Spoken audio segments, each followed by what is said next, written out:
Hello दोस्तों, मेरे channel में आपका स्वागत है। आज दोस्तों मैं आप लोगों को पॉलिटी के प्रीवियस ईयर के आए हुए क्वेश्चन को करवाती हूँ। आप लोग ध्यान से क्वेश्चन को सॉल्व करिए और क्वेश्चन जो समझ में ना आए उसका आंसर जो आपको सही में समझ में ना आए आप उसका रिप्लाई कमेंट करिए, मैं उसका रिप्लाई अवश्य करूँगी। आइए दोस्तों, मैं आपको क्वेश्चन को आगे चल के बताते हैं। दोस्तों क्वेश्चन प्रीवियस ने पूछा था कि निम्नलिखित में से किस अधिनियम में कलकत्ता में सर्वोच्च न्यायालय की स्थापना का प्रावधान किया गया था। ऑप्शन ए है regulating act 1773, option B Pitt का भारत अधिनियम 1784, option C charter act 1813, option D charter act 1833। ये आपकी यूपी बीसीएस में 2010 में पूछा गया था। इसका सही जवाब है रेगुलेटिंग एक्ट 1773 में क्या हुआ था कि इस एक्ट के तहत कलकत्ता में सर्वोच्च न्यायालय की स्थापना का प्रावधान किया गया था।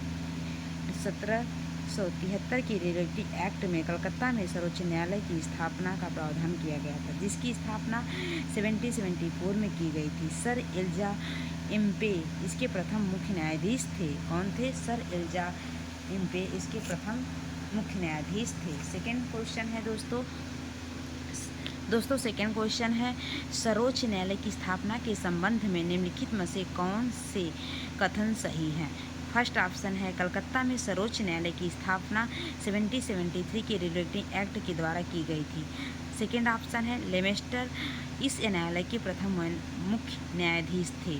नीचे दिए गए कूट के सही उत्तर का चयन कीजिए।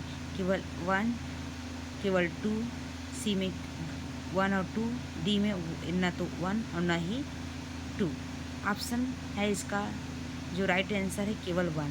केवल 1 कलकत्ता में सर्वोच्च न्यायालय की स्थापना 1773 के रेगुलेटिंग एक्ट के द्वारा की गई थी। जो फर्स्ट क्वेश्चन में था उसी का जो आप डिस्क्रिप्शन बॉक्स वाले सारे क्वेश्चन इसके मेन जो बॉक्स में भी इसके जो आंसर समराइज हुआ है उसको भी आप सारे पार्ट के आंसर के को रिलेट करके पढ़ेंगे तो कई सारे क्वेश्चन इससे बन जाएंगे। एक क्वेश्चन से आपसे 10-10 क्वेश्चन, 4-4 क्वेश्चन, 5-5 क्वेश्चन बनते चले जाएंगे।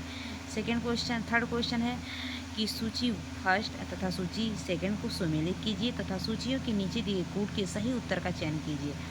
फर्स्ट सूची 1, सेकंड सूची बी। सेकंड ए में कहा है नियंत्रण परिषद की स्थापना, बी में कब सर्वोच्च न्यायालय की स्थापना, सी में इंग्लिश मिशनरियों को भारत में कार्य करने की अनुमति, डी में गवर्नर जनरल की परिषद में कानूनी सदस्य की नियुक्ति। सूची बी नियामक अधिनियम 1773, पिक्ट का भारतीय अधिनियम 1784, चार्टर अधिनियम 1813, चार्टर अधिनियम 1833। अब दोस्तों आप ऑप्शन में इसका राइट आंसर होगा बी सर्वोच्च न्यायालय नियंत्रण परिषद की स्थापना आपकी हुआ था पिक्ट का भारतीय अधिनियम 1784। ऑप्शन बी सर्वोच्च न्यायालय की स्थापना ये हम किसके अभी मैंने आपको ऊपर इसके प्रीवियस क्वेश्चन में जो कराएं नियामित अधिनियम 1773। अब है सी इंग्लिश मिशनरियों को भारत में कार्य करने की अनुमति किसके तहत है? चार्टर अधिनियम 1813। गवर्नर जनरल के परिषद में कानूनी सदस्य की नियुक्ति ये क्या है बेटा? चार्टर अधिनियम 1833 कानूनी सदस्य की नियुक्ति। ये आपने देख लिया होगा। इसके हम डिस्क्रिप्शन बॉक्स को भी पढ़ते हैं और इससे हमारे कई सारे क्वेश्चन बन सकते हैं। नियामक अधिनियम जिसे बोलते हैं रेगुलेटिंग एक्ट 1773 सर्वोच्च न्यायालय सुप्रीम कोर्ट की स्थापना, पिट्स का भारतीय अधिनियम 1784 नियंत्रक परिषद बोर्ड ऑफ कंट्रोल की स्थापना, चार्टर अधिनियम 1813 इंग्लिश मिशनरियों को भारत में कार्य करने की अनुमति तथा चार्टर अधिनियम 1833 गवर्नर जनरल की परिषद में कानूनी सदस्य की नियुक्ति से संबंधित है। अब हम क्वेश्चन 4 में देखते हैं कि निम्नलिखित में से किसने या किससे भारत में अंग्रेजी शिक्षा की नींव पड़ी। 1813 का charter act, general committee of public instruction 1823, प्राइज विद एवं आंग्ल विद विवाद। नीचे दिए गए कूट का प्रयोग करके सही उत्तर दीजिए। फर्स्ट ऑप्शन है केवल 1 2, केवल 2, केवल 1 3, 1 2 3 तीनों।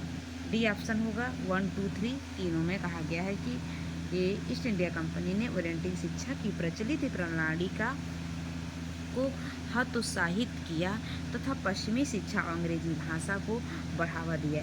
1813 के चार्टर अधिनियम में भारत में शिक्षा के प्रसार के लिए प्रतिवर्ष 1 लाख रुपए खर्च करने के प्रावधान को अपनाया गया।